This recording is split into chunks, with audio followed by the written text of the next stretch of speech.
응급실에 교통사고를 당해 인근 대학병원 응급실로 실려간 딸.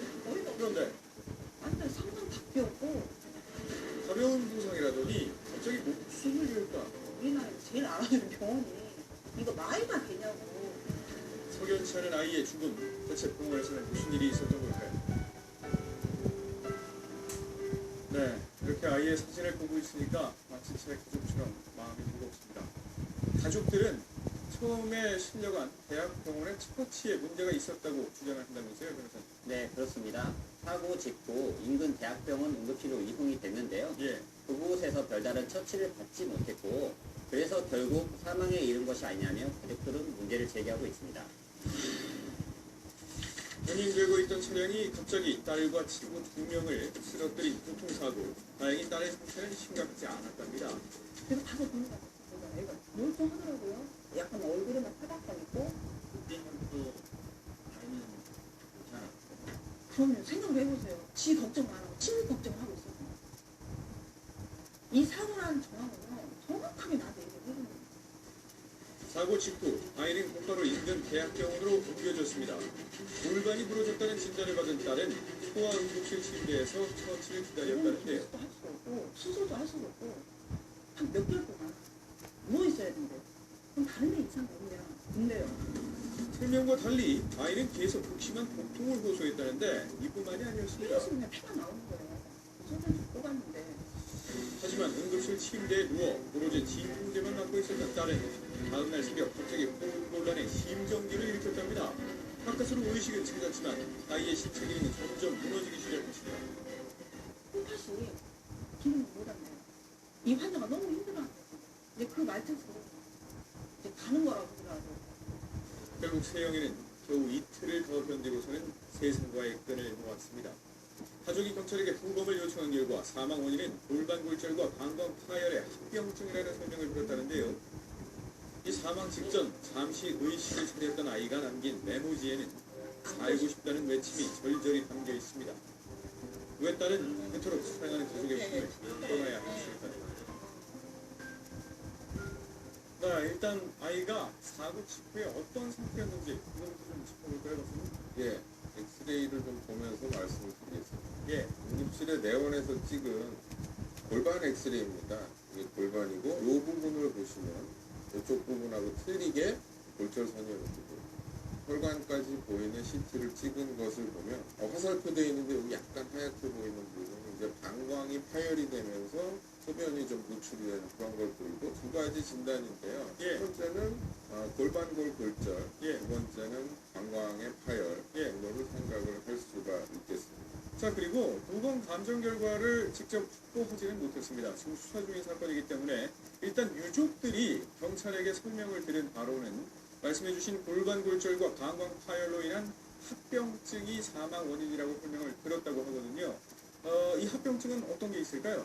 예, 골반 사이에는 내부 장기가 있는데 그 중에 제일 큰 것이 방광입니다. 예, 그리고 각종 대형 혈관들이 지나가게 되겠죠. 그래서 골반골 골절이 일어나게 되면 제일 먼저 생각할 수 있는 게 큰 뼈가 부러졌기 때문에 출혈.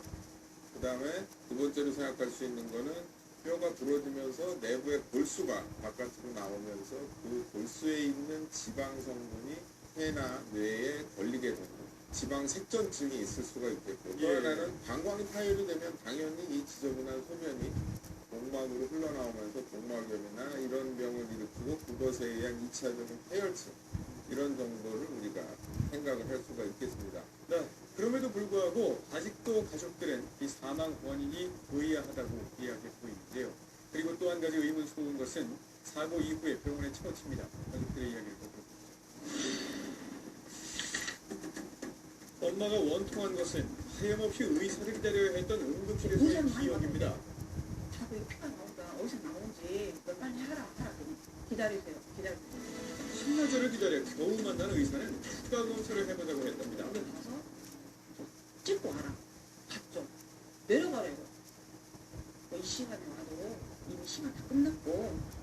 그러니까 저녁 시간이 돼서 담당 직원들이 퇴근을 했으니까 검사가 어렵다는 저희 얘기입니다. 병원에서는 사실 그거를 사진 찍기가 힘들 것 같은데 아마 10시 못 돼서 옮겼을 거예요. 다행히. 가깝더라고요. 결국 아이는 다른 병원으로 옮겨졌는데요. 사고가 난 지 이미 하루가 지난 뒤에 이루어진 일입니다. 우리나라 최고의 대학병원 응급실이라는 곳에서 그것도 교통사고 환자를 이렇게 대할 줄 몰랐답니다. 그래도 큰 병원인데 오시라. 대부분 사람들이 그러잖아요. 큰 애기 다쳐서 갔으면은 큰 병원 다 안심을 할 거 아니에요. 그래도 그렇잖아요. 아이가 하루 종일 받기로 했는데 받지 못했다는 이 검사. 일단 정확히 뭔가요? 예, 의무 기록을 잠깐 보면서 말씀을 드리겠습니다. 여기 나옵니다. 시스토그라피 시행 부탁드립니다. 시스토그라피라는 것은 방광 조영술이라고 할 수 있죠. 방광이 어디가 터졌는지 어디서 새는지 이것을 볼 수 있는 그런 검사입니다. 그런데 예. 실제로 소아비뇨기과, 소아정형외과, 응급의학과가 보면서 주진료과가 결정이 안 된 상황에서 예, 환자를 아주 쉽게 말하면 붕 떠버린 겁니다. 예, 그래서 예, 12시쯤 CT 검사가 끝나고 뭔가 가닥이 잡혔지만 그 이후에 추가적인 검사가 시행할 때까지 6시간 정도의 딜레이가 있었던 것은 예, 상급종합병원, 특히 환자가 매우 몰리는 이러한 응급실, 그런 병원의 응급실에서는 꽝꽝 있는 일이라고 할 수 있습니다. 그런데 대개 이런 환자들은 당장 응급수술이 필요하진 않지만 중증으로 발전할 수 있는 가능성이 있는 환자들이기 때문에 결국 이번 건도 그런 데서 문제가 생겼다고 생각을 하는 거죠. 지금 말씀하신 대로 제때 그 검사가 이루어졌다면 단도직입적으로 아이의 죽음을 막을 수 있었을까요? 막을 수도 있었을 거라고 생각을 합니다. 예, 그때 만약에 방광의 큰 부분이 찢어져 수술을 했다거나 여러 가지 다른 처치가 있었다고 하면 예, 예. 환자가 목숨을 잃지 않았을 가능성은 충분히 있다고 생각합니다. 네, 지금 들으셨다시피 아이의 목숨을 살릴 수 있는 기회가 충분히 있었다고 생각이 되는데요. 이렇게 제때 검사나 치료를 받지 못한 것, 법적인 책임을 물을 수 있지 않을까 싶은데요, 변호사님. 네, 판례를 보면 임상 현실에서 통상적으로 요구되는 필요한 조치를 다 하지 못하고 일반인 입장에서 비춰봤을 때도 현저하게 불성실한 진료를 한 경우에는 손해배상 책임을 지을 수 있다고 하고 있습니다. 예, 이 사건을 비춰보면 환자 상태를 진단하기 위한 검사가 11시경에 이루어졌는데 오후 7시경에 돼서야 추가 검사를 진행하면서 필요한 직원이 퇴근했다는 이유만으로 검사가 진행되지 못했고요. 밤 10시경에서야 전원이 결정됐거든요. 결국 12시간 정도 제대로 된 처치가 이루어지지 않았다는 점에서 비춰보면 예, 예. 손해배상 책임을 지을 여지도 있습니다. 박사님께서는 응급실에 실제로 계셨는데요. 이런 상황 어떻게 보시나요? 대한민국에서 내노라하는 기과의료병원의 응급실의 상황은 대동소이하다고 생각을 합니다. 응급실 자체가 너무 과밀화되어 있고 응급실에 오지 않아도 될 환자들이 너무 많이 오고 그런 와중에 정말 이 환자처럼 즉각적인 처치나 진단이 이루어져야 할 환자들이 밀리게 되고 어떤 시스템의 문제이고 사회 저변에 뭔가 바뀌어야 되는 부분이 있다고 생각합니다. 그래야만 정말 중한 사람들이 쓸 수 있는 응급실을 만들어질 수 있게 하기 위해서 노력을 해야 된다고 생각합니다. 다시 한번 지금 이번 일로 생명을 잃은 희생자에게 애도를 표합니다. 예. 이 시스템도 당연히 개선이 되어야 되겠습니다만 우리 스스로도 응급실은 우리 모두의 공공재라는 생각으로 대형 병원과 응급실을 먼저 찾기 전에 꼭 필요한 환자에게 도움이 돌아가는 길을 돌아보는 자세도 필요하지 않을까 싶습니다. 여기서 마치죠.